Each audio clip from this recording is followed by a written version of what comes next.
até bem que podia ficar sem ela ou 2 dias. Mas como fazer, como enganar meu coração, mamãe? Eu amo, eu amo essa mulher. Eu amo,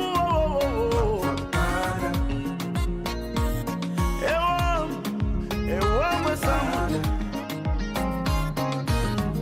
Alô família, não quero discutir com ninguém, só vim informar que voltei com ela.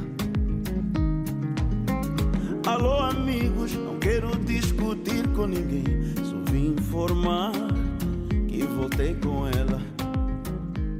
Eu sei o que ela fez.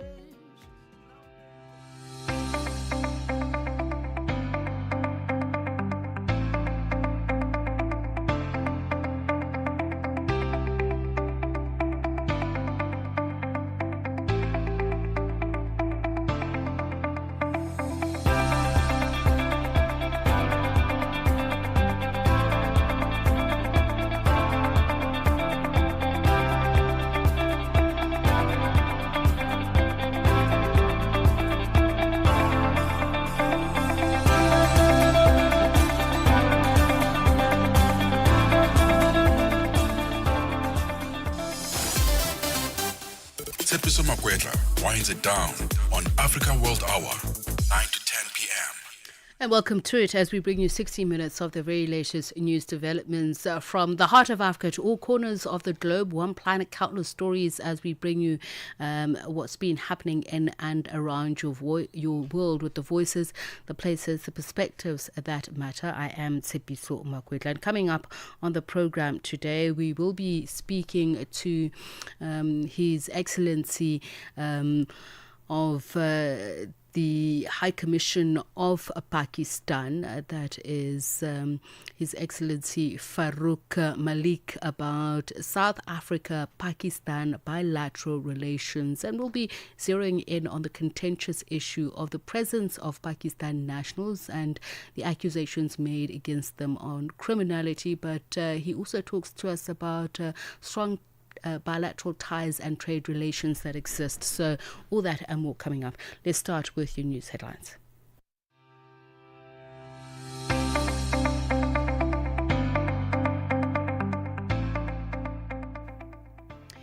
And we start with this. South Africa's Deputy President Paul Mashatile in Juba, South Sudan, on a working visit in his capacity as President Cyril Ramaphosa's special envoy. The visit forms part of ongoing efforts to strengthen peace and stability in South Sudan, in line with the revitalized agreement on the resolution of conflict. Mashatile's mission aims to consolidate political progress and support preparations for a democratic transition in that country. Botlale Pele has this report. Deputy President Paul Mashatile's working visit to Juba comes at a critical moment for South Sudan, as the country works to complete its transitional roadmap and move toward democratic elections. In his role as presidential special envoy, Mashatile is engaging with President Salva Kiir, opposition leaders, and regional stakeholders to assess progress made under the revitalized peace agreement. Discussions are centered on security reforms, governance, and reconciliation, with the goal of ensuring stability and unity ahead of the transition period's end. In a post shared on his official X account, the Deputy President reaffirmed South Africa's commitment to the peace process, saying the country stands with the people of South Sudan in their pursuit of lasting peace and development. And we will be speaking to the Deputy President's official spokesperson later on to find out a little bit more about how the visit is progressing. But now let's move to the South African government, saying no ransom was paid for the release of South Africans who were part of the global Simud flotilla. They were taken into custody by Israeli forces while en route to deliver humanitarian aid to Gaza. They arrived in the country yesterday from Jordan. International Relations and Cooperations Minister spokesperson Crispin Piri says no-profit organizations came together and made contributions. Government made a zero contribution financially to the flotilla initiative. It is a civilian-led initiative. It is an initiative of NGOs, as you could see. It's entirely led by the NGO sector in South Africa, and as the Chief Nkosi Mandla Mandela had said. He detailed how they got their funding. What we did was to ensure that we facilitate their release diplomatically and ensure that it's coordinated with all of our officers in the Middle East region. And South Africa's Home Affairs Minister Dr. Leon Schreiber has issued a directive that extends the validity of the Zimbabwean exemption permit, the ZEP, until 28 May 2027. The said permit, which allows approximately 178,000 Zimbabweans to live, work and study in South Africa lawfully, was set to expire on the 28th of November this year. Kenny Mapanga has more. A successful court challenge against the termination of the ZEP placed the permit's future squarely in the minister's hands and directed that any decision about the permit must be preceded by a rational, constitutionally fair process. Schreiber, however, confirms in the directive that the consultation process is still ongoing. This latest directive protects any holder of the permit from being arrested, ordered to depart, or be detained for the purposes of deportation for any reason related to him or her not having any valid exemption permit. And U.S. federal data shows that irregular crossings at the U.S.-Mexico border have fallen to their lowest level in 55 years. The figure showed that in the fiscal year of 2025, which included 4 months of former President Joe Biden's administration, U.S. Border Patrol agents stopped 238,000 migrants. The data indicates that during President Trump's first 8 months in office, there were fewer than 9,000 irregular crossings recorded each month. More from the BBC's Mimi Swabi. The significant drop has been brought about by strict policies at the border and within the country. Mr. Trump has militarised parts of the frontier, closed down the asylum system, and stopped releasing detained migrants into the US interior. Instead, they are quickly deported or held in detention centres while their cases are reviewed. There's also been an aggressive crackdown by immigration and customs enforcement. And finally, senior international mediators are expected to join the indirect talks between Israel and Hamas on ending the war in Gaza as negotiations enter a third day. US President Donald Trump has said that he'll do everything possible to make sure everyone sticks to a deal. The BBC's Yolanda Now report. President Trump's Middle East envoy and son-in-law will be in Egypt, as well as a key Israeli minister. The Qatari foreign minister and head of Turkish intelligence are due to join them. This is expected to be a key day indicating whether progress can be made in talks to end the devastating war in Gaza, which has killed tens of thousands of Palestinians. There's heavy pressure on both sides. Speaking on Egyptian TV, the top Hamas leader Khalil al-Hayya said his group was ready to reach a deal, but needed guarantees. 1 hour, 1 continent, 1 voice. Africa World Hour with Tsepiso Makwetla on Channel Africa, the African perspective. 7 minutes past 9, we start our top story in Madagascar, where for nearly 3 weeks, thousands of mostly Gen Z demonstrators have filled the streets of Antananarivo and other cities, furious over endless power cuts, water shortages, corruption and unemployment. President Andre Rajoelina has tried to calm tensions by dissolving his cabinet, appointing a new prime minister and offering national dialogue. But protesters have rejected the offer, saying they won't talk while security forces are still firing tear gas and enforcing curfews. We now speak to a political analyst in Madagascar, Dr. Ketakandriana Rafitosin. A very good evening to you, and thank you so much for speaking to us. Thank you, Tsepiso, and very happy to be here. Thanks for having me. No, we appreciate you taking the time to speak to us. Can you just tell us exactly what is happening on the ground at the moment in Antananarivo? Is the city literally on fire?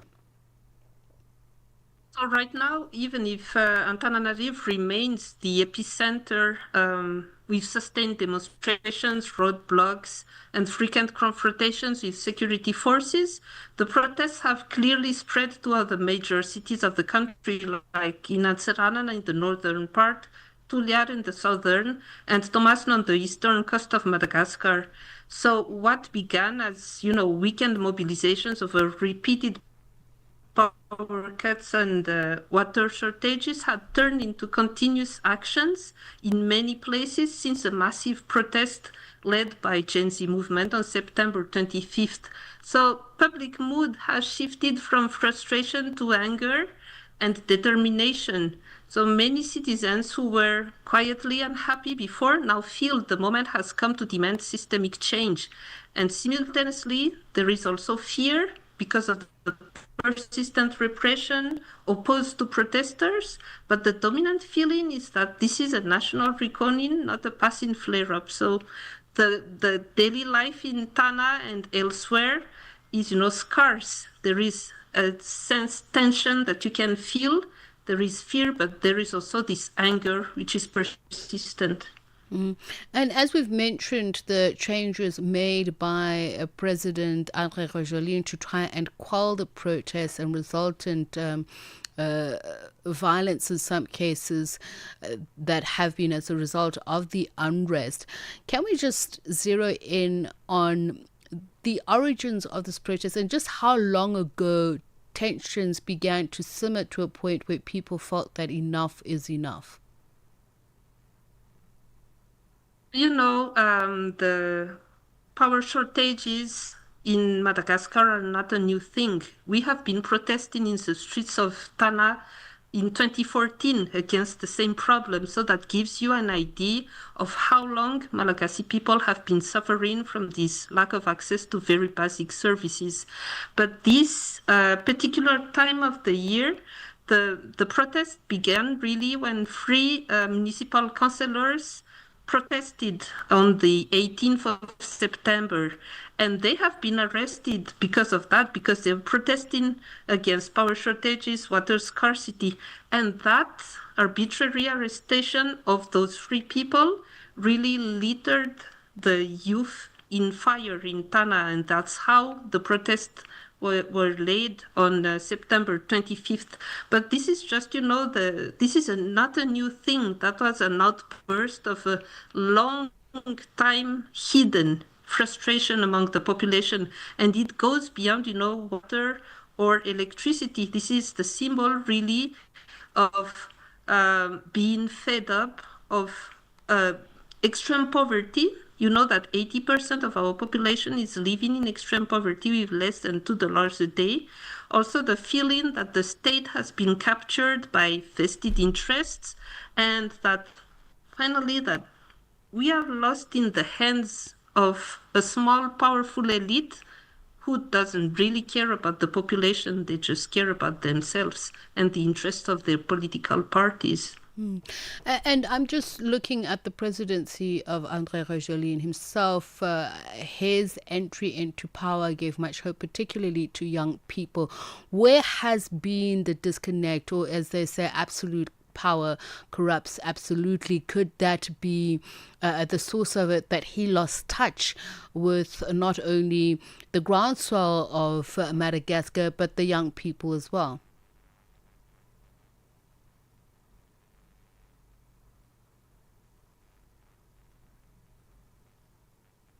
Are you still able to hear us?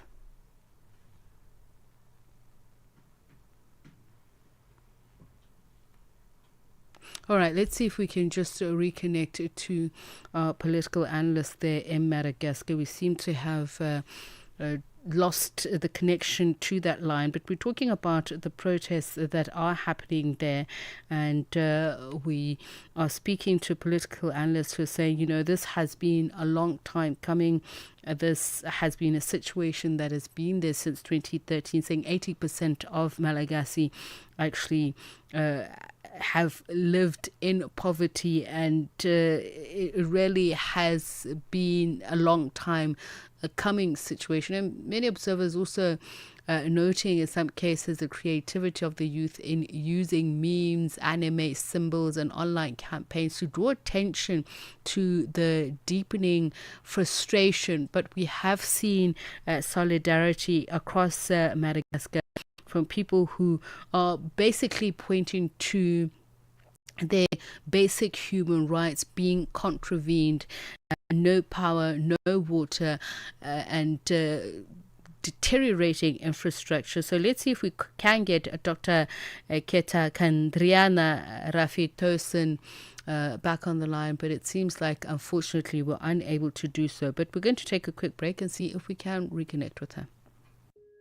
Nkhanza zokhudza amuna ndi azimayi kapena kuti gender based violence GBV zikuononga mioyo komanso kuphwasula midzi zikuchitika m'manyumba, m'masukulu, malo ogwirira ntchito ndipo kwambiri mwakachetechete koma sizikuyenera kupitirira. Mukazimva yankhulani, ngati mwakhudzidwa funani chithandizo chifukwa kusachita chilichonse sikuthandiza. Mverani kuma wireless onse 14 a SABC kuchokera lachitatu pa 23 mwezi uno wa Julai kuti mumve zokambirana, malangizo, masewero, zionetsero za maphunziro ndi mafunso okhuza nkhanza za amuna ndi azimayi ndi akatswiri, anthu opulumuka ku nkhanzazi, kukhazikitsa lamulo komanso dziko lonse lokhudzidwa ndi nkhanzazi. Zonsezi pa wireless yomwe mumayikonda ya SABC. Imbirani pa nambala 0800 428 428 kuti munene za nkhanzazi kapena kupeza chithandizo. Nkhanza zokhuza amuna ndi azimayi zimatha ndi inu. Uthenga ukufikani kuchokera ku SABC. Got something to say? Are you passionate about issues that matter? Do you have a voice that deserves to be heard? Well, we've got the perfect platform for you. Call in or drop us a WhatsApp on +27 63 406 9126 and we will call you back so you could have your say and be part of the conversation. 30 years of age. I just turned 30 on the 15th of November. So that's who I am, you know. It's not just talk. It's your chance to air your views. Share your opinion. Engage with the community that values your perspective. Follow us on our social media. Visit our website at www.channelafrica.co.za and get ready to share your views on Channel Africa, the African perspective. At the forefront, the most pressing issues on Africa World Hour. With Tsepiso Makwetla. Channel Africa.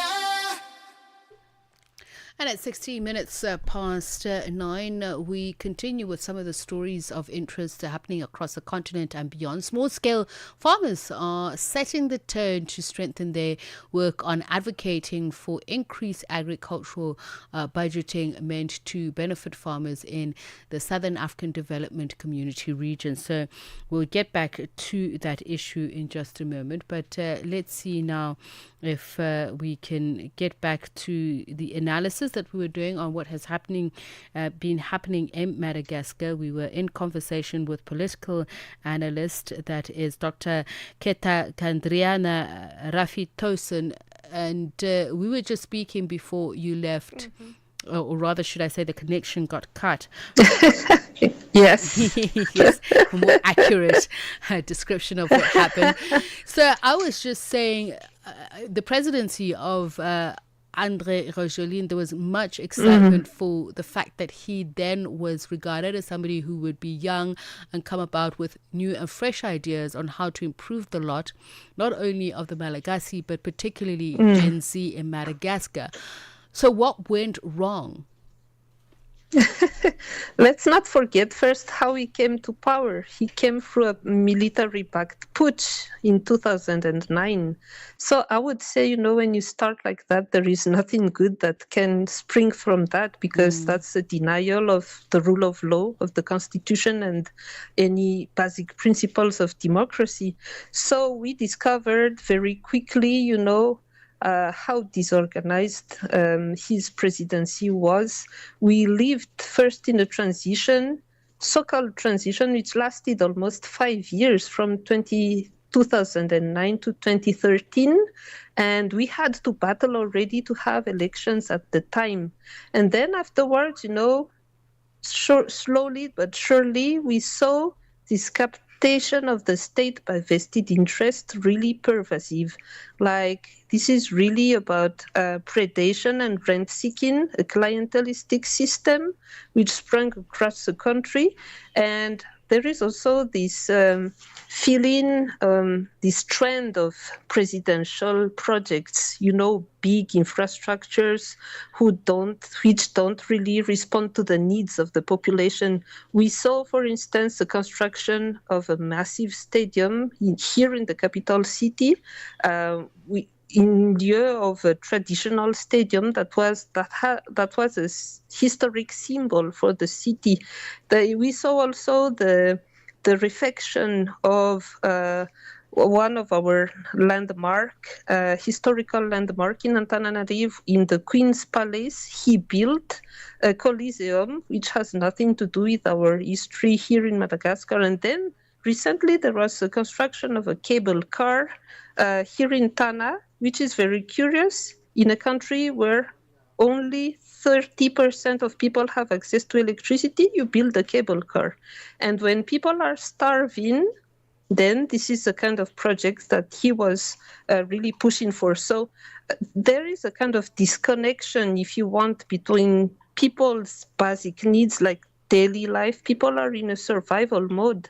And those projects, which cost really thousands of millions of dollars, and who could have been redirected to something really benefiting the population. And then there is really the problem of the natural resources smuggling.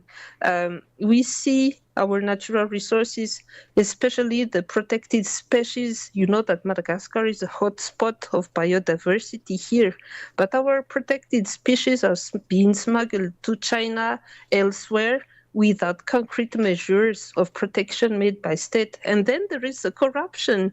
We saw a dramatic drop of the Corruption Perception Index, which is run by Transparency International, since 2009. We have a score of 26 out of 100, which means that Madagascar is one of the most corrupt countries across the world.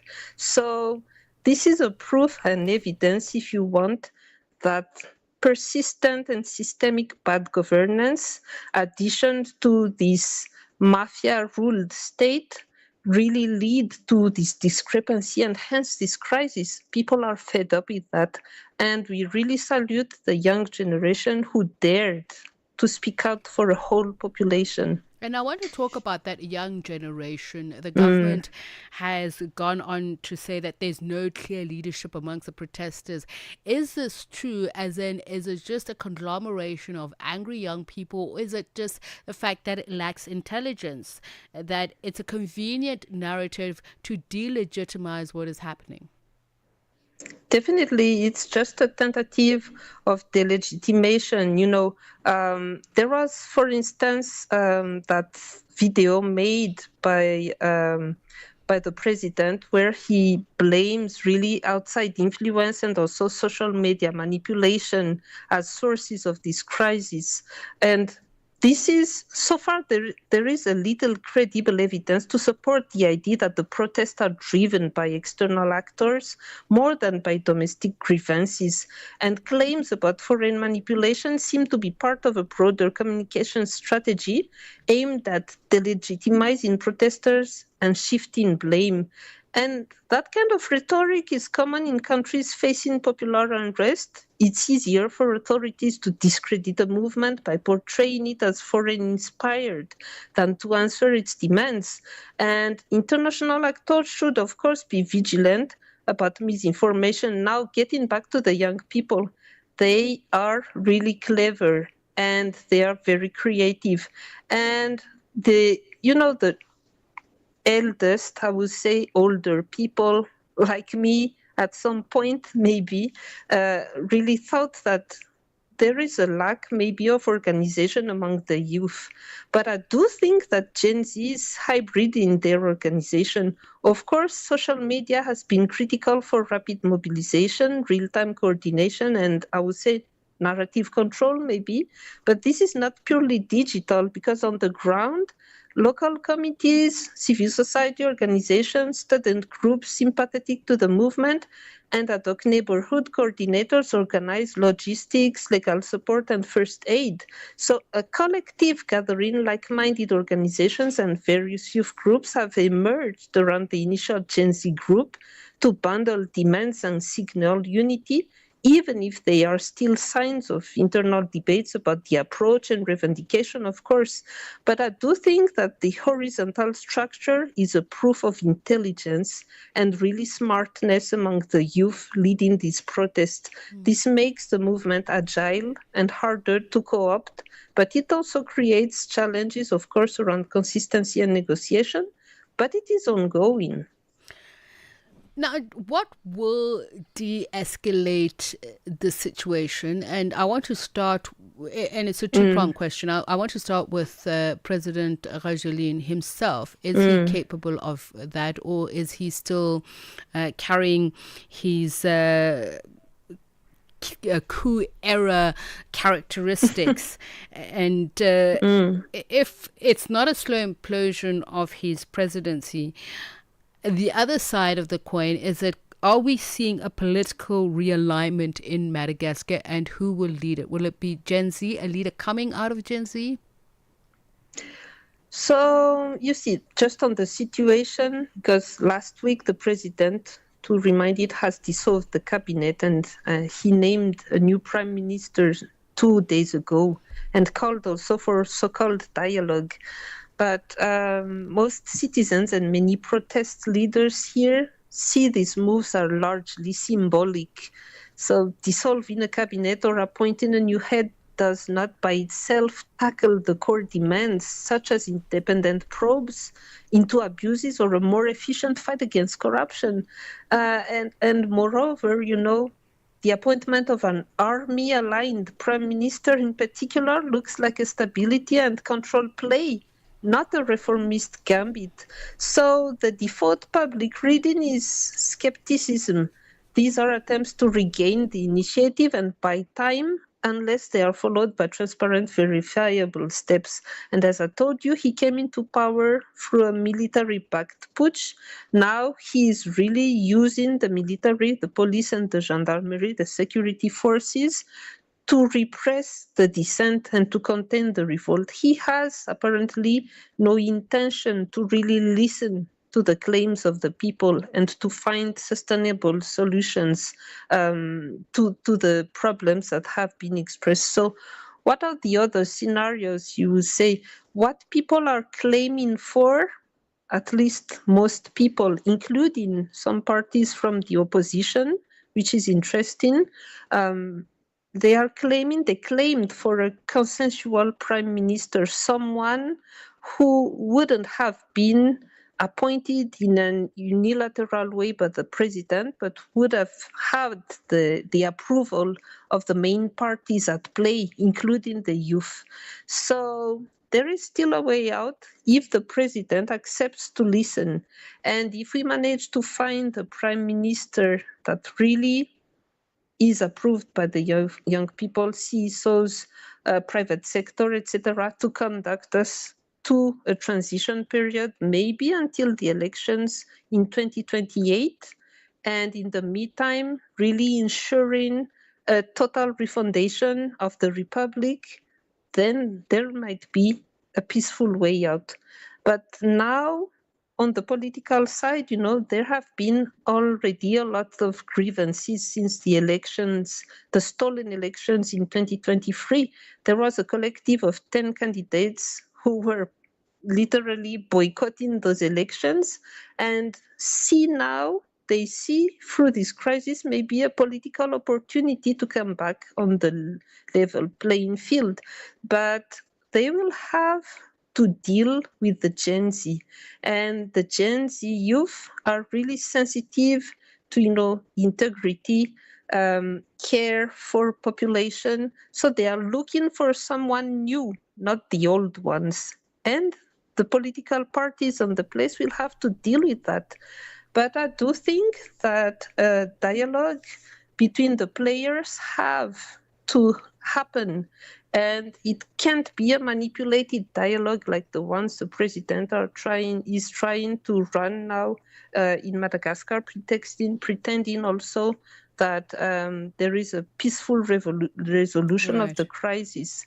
They have, the Gen Z and all the players, they and the opposition parties as well have to build a political scenario in which they will be able, to solve this crisis in a kind of roadmap and timelined process, because we cannot live like this forever. We have to find a way out.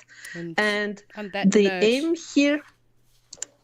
here is really to first stop the violence and repression, sit together to see what matters to all of the parties, find in a common ground and build in a political process. And then there will be negotiations, I guess, with the president. So all parties have to make concessions as well. Yes. Dr. Keta Kandriana Raftoson, I really thank you for your time and your insights on what is happening in Madagascar. Much appreciated. Speaking about my pleasure. That latest situation. Thank you so much. Thank you. Thank you. Thank you.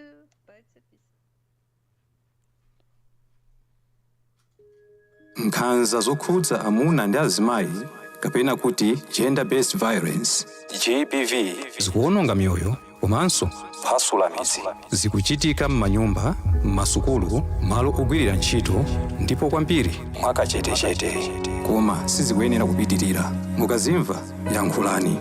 Ngati mwakhudzidwa funani chithandizo, chifukwa kusachita chilichonse sikuthandiza. Mverani kuma wireless onse 14 a SABC kuchokera lachitatu pa 23 mwezi uno wa Julai kuti mumve zokambirana, malangizo, masewero, zionetsero za maphunziro ndi mafunso okhuza nkhanza za amuna ndi azimayi ndi akatswiri, anthu opulumuka ku nkhanzazi, kukhazikitsa lamulo komanso dziko lonse lokhudzidwa ndi nkhanzazi.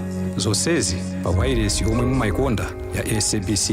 Imbirani pa nambala 0800 428 428 kuti munene za nkhanzazi kapena kupeza chithandizo. Nkhanza zokhuza amuna ndi azimayi zimatha ndi inu. Uthenga ukufikani kuchokera ku SABC. 1 hour, 1 continent, 1 voice. Africa World Hour with Tsepiso Makwetla on Channel Africa, the African perspective. And at 29 minutes to 10, we bring a conversation that we mentioned about earlier on, that President Cyril Ramaphosa earlier on this month hosted a formal credentials ceremony at the Sefako Makgato Presidential Guest House in Pretoria. Among the heads of mission presented was the newly appointed High Commissioner of Pakistan, His Excellency Malik Mohammed Farouk. The newly appointed accredited Pakistani envoy was already signalled strong intent to deepen cooperation between the two nations. Earlier on, I spoke to him about exactly how strong South Africa-Pakistan bilateral ties are seen to be amidst the negative reportage of the activities of some of the Pakistani nationals, particularly businesses in South Africa, and how Pakistan intends to deal with it. This is the first time that Pakistan has spoken out about not only what he says is the unfair and blown out of proportion perspectives, but what can be done at a diplomatic level. So we spoke to His Excellency Farouk Mohammed Malik earlier on. Your Excellency, firstly, let me thank you for taking the opportunity to speak to us here on Africa World Hour on Channel Africa. It's a huge privilege and a very topical and timeous time to speak to you. Firstly, my congratulations. I believe you've just recently received your credentials from President Cyril Ramaphosa as the High Commissioner to Pakistan. So this is not your first time being in South Africa, having residence in South Africa. So you've experienced South Africa, should I say, in its totality, having lived here, serving here. But coming here as the High Commissioner to South Africa is a shift from your responsibilities. Your thoughts before you came here on your deployment, did you have initial thoughts on what would be key areas of priority? Well, in my whole career of spending over a period of 3 decades, this is my first posting in the African continent, and that too in South Africa. For us, it's a very important country. The whole African region, the continent is important, but when it comes to South Africa, so that's why it occupies a very, very important position, and Pakistan gives very high profile in terms of the relations, be it in trade, political, economic, defense, especially people to people contact, especially when we talk about the two nations, how they love each other when it comes to cricket. As you know, the South African team is these days in Pakistan, and right now in my hometown, so we are going to start the bilateral series. So these all things, when put together, makes a lovely combination of the two countries, or they converge on all issues, at the bilateral or at the international level. So, Your Excellency, recently we saw in August, I think towards the end of August, South Africa and Pakistan hold a high-level business forum to discuss further continuance of your business bilateral ambitions. If we could just start with that context that you've already given, you're saying that, there's already a good long-standing relationship between South Africa, and this summit underscored the growing ties between Pakistan and South Africa within that broader momentum of global South cooperation. Can you just expand a little bit more on the outcomes of that summit and the commitments that were made there? But thank you very much. As I said, Pakistan and South Africa, they are witnessing renewed momentum in their bilateral trade and investment relations. Especially, when you talk about the trade, we see a steady growth, but still, to my liking as well as the liking of the government of Pakistan, there's still a lot can be done. There's a lot of potential that exists, which is still untapped. And this Pakistan-South Africa Trade Summit held in August in Johannesburg brought together over 100 business delegates from both countries. It was co-chaired by over Minister of Investment from Pakistan, Minister Kassel Sheikh, and we are also grateful to the Honorable Minister Stella Nabini and the Small Business Development. She graced us with her presence. And the summit actually focused on strengthening trade, investment, and business linkages, while highlighting reforms to attract investment and enhance cooperation in primarily in agriculture, mining, and IT and energy sectors. So, and we all agree on certain things, but there are 2-3 things which are very, very special or very peculiar that exist between Pakistan and South Africa. It's actually the complementarities that exist between the two economies. Like we talk about the mangoes, for example, which we call as the king of the fruits. That comes in our part of the world in June or July, and here the mango fruit comes in December or January, and same goes with the citrus.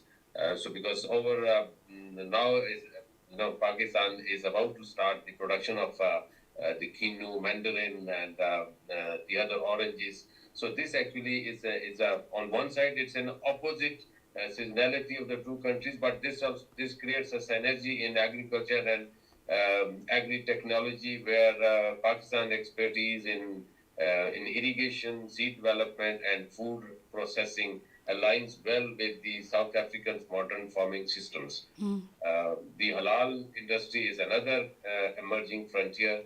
Pakistan's globally recognized halal certification and South Africa's established food processing infrastructure can together serve both African and Middle Eastern countries.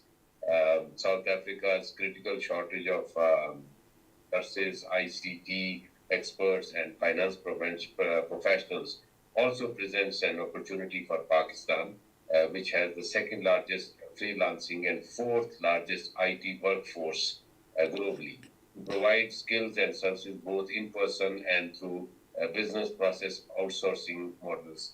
So, especially when we talk about the IT and the green economy, the both countries share a vision of sustainable, forward-looking development. Pakistan's expanding tech ecosystem and South Africa's advanced infrastructure provide a strong foundation for collaboration in renewable energy, sustainable mining, and digital innovation. Together, Pakistan and South Africa are committed to deepening economic ties and building a resilient, inclusive partnership that benefits both nations and wider global South. So these are the areas. Actually, the trade summit, coming back to your question, was a first of its kind, and it gave us not only a platform to the business communities, but also giving an opportunity, especially to us as working in the High Commission, where we were able to reach out to the South African business community here. So, and I'm sure that this is a solid foundation, and definitely we're going to move forward in a positive direction where you see a significant increase, especially in trade between the two. And Your Excellency, just from your point of view, obviously this is part of the broader complexities of international relations, of diplomacy. What would your port of call be, for instance? Do you know, as Pakistan, how many Pakistan nationals are in the country illegally? And if there's an idea of how many or just how wide the problem is of those who would be in the country illegally? Well, you have asked a very tricky question. I have many answers to this, but this is actually an issue which we are also facing as High Commission.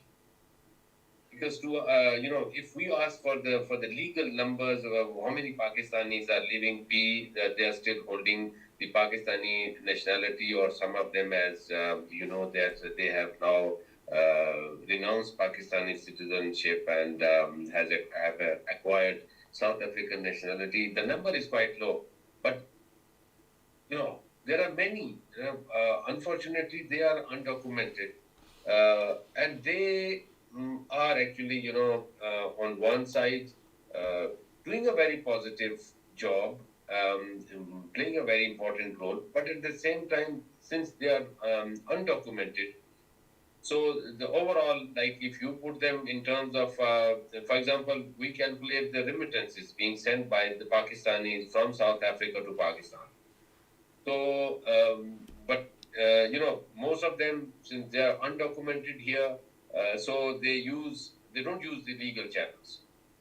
Like going through, because they don't have their bank accounts here, so they use illegal channels of sending the money back to Pakistan, which actually is not good. We never support that, as I said. But this is an issue which I have also taken up with the South African authorities as well. The human trafficking is an issue. And I really have given my 100% assurance on behalf of the government of Pakistan as well as the High Commission that if there is anybody who is illegal, just let us know, or anybody who is involved in any kind of illegal or criminal activity. We have zero tolerance on that. But first, of course, is and the most important is that getting these people documented, so that they can also, it's actually good for South Africa as well.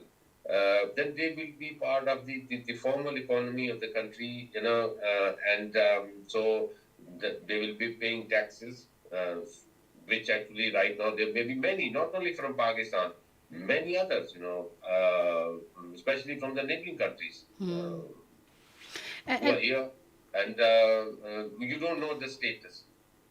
So this is an issue. Your Excellency, I mean, this is obviously not your first diplomatic role, and you, as I say, the complexities of international relations and diplomacy, and you've already said that you have uncategorically said to the South African High Commission that you, or South African government, that you will not tolerate any illegal activities. But this occurs within the broader climate of inequality and social instability across the world.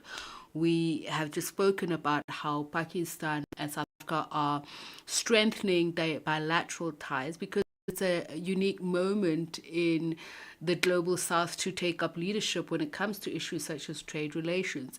As Pakistan, you would have faced similar problems, that of anti-immigrant sentiment, of criminality by foreign nationals in your country. Are you able to share with us how you perhaps had dealt with it in your own country? Well, Pakistan is a country which has hosted the highest number of refugees. I don't remember, or I don't recall any country in the world which has hosted this big number of refugees. There was a time when we had around 6 million Afghan refugees. We also gave a lot of support to people from Bosnia as well. But Afghanistan being our neighbor, and as you know, because of the war which has been going on for ages, so there are over 4 decades of hosting the refugees in Pakistan. It has been a challenge for us, because the Afghans, their culture, their tradition, even the language is so similar to us. One of our province, which actually is bordering Afghanistan, they speak both the same language. So once they are here in Pakistan, it's very difficult to discriminate or to distinguish that he or she is a Pakistani or is somebody from Afghanistan. So and we have faced a lot of challenges, especially when it comes to the increase in the crime rate. So because the refugees, if they are not given the opportunity, of course they have to do something, and if there's no legal way out, especially to a younger person, then there's every possibility that he or she will be getting involved in illegal activities. So we have faced a lot of challenge, and we are still frankly facing.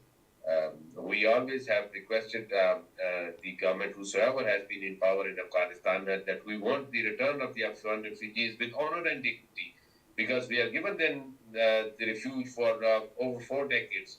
At the same time, the government of Pakistan is also concerned that especially those young kids, who might have come to Pakistan at the age of 5, and after 4 decades now he's 45 or she's 45. He or she may not have that much of idea of Afghanistan as compared to Pakistan. So this is another issue which we are facing. So it has been a challenge for us. And to me, it's not exactly because Afghanistan is a war-ridden country where there has been political instability going on.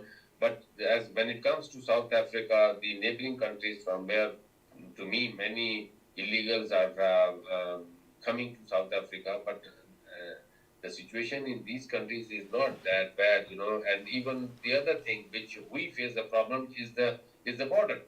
We have a very long border with Afghanistan and the huge mountains. So that actually was also an issue for us. And there were many criminals, who were crossing the borders, going from Pakistan to Afghanistan, and then especially during this the war against terror and the Taliban, we faced these difficult times. Then the government of Pakistan took a decision, launching a massive operation across the northern side of Pakistan, and then also fencing the border. Your Excellency, thank you so much for speaking to us. Much appreciated of your time and your insights, and particularly the fact that this is the first time that Pakistan addresses this issue, because what some have said is you've employed diplomatic strategic reputation management, that you rather said this is what Pakistan can offer in the face of these infrastructural barriers and regulatory complexities. So we thank you for coming to speak to us here at Channel Africa World Hour, to say this to us. At the forefront, the most pressing issues on Africa World Hour with Tsepiso Makwetla. Channel Africa. At 12 minutes to 10, 6 South African activists who were detained by Israeli forces while on a humanitarian mission to Gaza returned home on Wednesday morning. The group arrived at OR Tambo International Airport after travelling via Jordan, where they were welcomed by a jubilant crowd of pro-Palestinian supporters waving flags, singing and cheering in celebration of their safe return. The activists had been part of the global Sumud flotilla, a humanitarian convoy attempting to deliver aid and medical supplies to the besieged Gaza Strip. Their vessel was intercepted by Israeli forces in international waters last week, and the group spent 5 days in detention before being released and deported. Channel Africa's reporter Michael Mbewe filed this report. The activists Mandla Mandela, Fatima Hendricks, Zahira Sumar, Zukiswa Vana, Riaz Mula and Kerry Shalva were greeted with a warm welcome home by a large group of pro-Palestine supporters as they stepped out at OR Tambo International Airport. Speaking to the media about the brutal ordeal they endured during their 5-day detention, a visibly emotional Mandla Mandela explained the accounts that began with Israel's Security Minister Itamar Ben-Gvir. Ben-Gvir came in the front and wanted to give an intellectual speech. And he came saying, "You support baby killers, you terrorists." And I froze in disbelief. This was the best Israel could send, and he had nothing to say. And in our unity, we all started shouting, "Free, free Palestine!" And he had no response. Comrades, a people united can never be defeated. That was illustrated in Ashdod. And we sent Ben-Gvir home packing, and we were subjected to all forms of brutality from then. But it's nothing compared to what Palestinians have been subjected to on a daily basis. We were kidnapped on international waters. Palestinians are attacked, maimed, and killed. More harsher conditions were imposed to South African detainees due to political differences. This, comrades, is what we were subjected to. Whilst many of our comrades were offered opportunity to shower, they ensured that the South African delegation was denied this. But we understood very well why that is so. Because we are a nation that dared through our government to take apartheid Israel to the International Court of Justice and the International Criminal Court and hold them accountable, not for the 2 years of genocide, but for the 77 years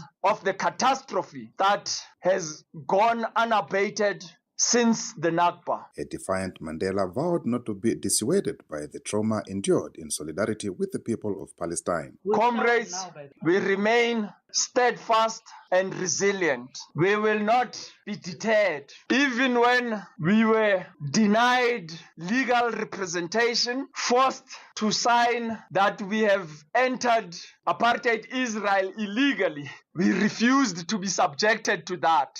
But no, we were not coming to Israel. We were not coming to recognize this entity. Ours was a solidarity with our brothers and sisters in Gaza, and we were going to Gaza. The mistreatment also involved Israeli authorities denying the activists access to South African consular officials.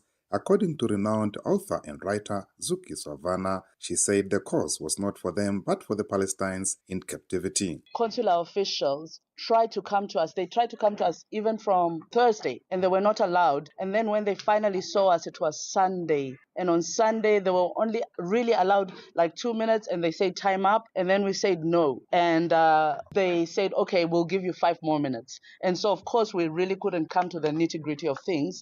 But it was beautiful enough that they met us at the border, did the clearance, and then handed us over to the consular officials in Amman. But again, I think we really are not the issue. I think the issue is the 11,000 Palestinians who are being held hostage in Israeli prisons. Another activist, Dr. Zahira Sumar, recounted further instances of discriminatory and inhumane treatment at the hands of Israeli male security officers, saying the abuse was targeted specifically because they were South African women. A warning to sensitive listeners: The following clip contains accounts of a religious and gender-based violence nature that some may find distressing. There were other aspects of differentiation though. For example, Fatima and myself, our hijab was forcibly removed off our head when other Muslim women their hijabs were not removed off their head. Both of us were forced behind a screen, pushed against a wall, our head pushed against a wall, and completely stripped naked in front of IOF soldiers. This did not happen to other women. When they saw our passports, this is how they treated us as South Africans.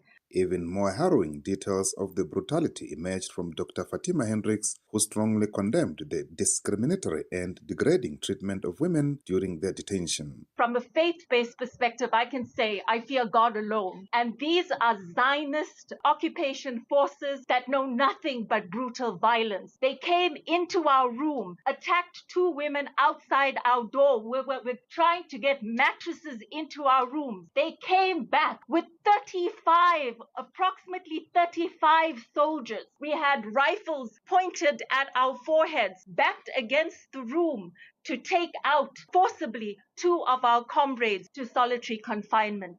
We are a direct, non-violent movement. We were 10 or 12 women, I cannot remember, in the cell, yet they responded to us with this type of brutal violence. Michael Mbewe, Channel Africa News, Johannesburg. And that brings the time to 5 minutes to 10. And this is how we come to the end of Africa World Hour this Wednesday. We hand you over to Shailen Tukumana to tell us what's coming up on African Diaries this Wednesday. Wednesday. It's been a Wednesday today. Hi, no, Dipita, man. Dipita. Diyakuva sana. I can hear you. Hi. I am so sorry. Did you right? Oh my goodness. Wait, ma. Let me put a smile on your face. What is the one thing that you would like to do with a potential partner that would reignite interest? Yeah, I'm actually giggling at the thought. Okay. It's just something that's so far from my mind, like a potential partner. I'm always just thinking about what would I like to do. Yes. And I always think about it in relation with having somebody along who enjoys what I do. But let's think about it in the way you're asking it. Yes. So ask the question again. So what would you do with a potential partner to reignite? And the reason I'm saying reignite is because the process of courtship can get a bit dull. Oh, okay. So we would have been somewhere down the line. Yes, you would have spoken, you would have interacted, but now you're to lock it down. Yes, you're creating that flame, or you're setting that flame alight even further. What would you do? What would be that one thing that you just like, wow, yes? I think it would be an adventure that neither of us had partaken in before. Okay. But we both would have had expressed interest in doing it. And I always think travel has a lot to do with that. Being exposed to new experiences, new people, new landscape, new foods. There's got to be food in there. There's got to be. I love that. I like some tropical fruit. Yes, ma'am. I see Stella you. Groove, how it's running down your mouth and you're like, oh. I love that. Hydrate me. I love that. Environment, not... Yeah. But Listen, I'm just saying. The conversation tilts towards that end as well. So we kickstart off in the very first hour looking at what people are doing to reignite love, interest, affection, attention with their partner. Then in the second hour, we're trying to see what the relationship between adrenaline and arousal is. Because sometimes it ain't love. Let's be real. Sometimes it's just the rush, okay? You're excited. Like, just accept it for the moment. Exactly. It's an exciting thing. It's a venture. And you're almost curious about what the next person has to offer. It's not necessarily an interest. You can just see the convent girl in me come up the way I'm so giggly. I'm like, oh, wow, this is very saucy. Listen, that is what comes up for the show this evening. Okay, thanks for putting a smile on my face. All right, Shailen Tukumana coming up next with African Diaries. And a lot of diaries are going to be unearthed today. That's it from us, Africa World Hour. Good night.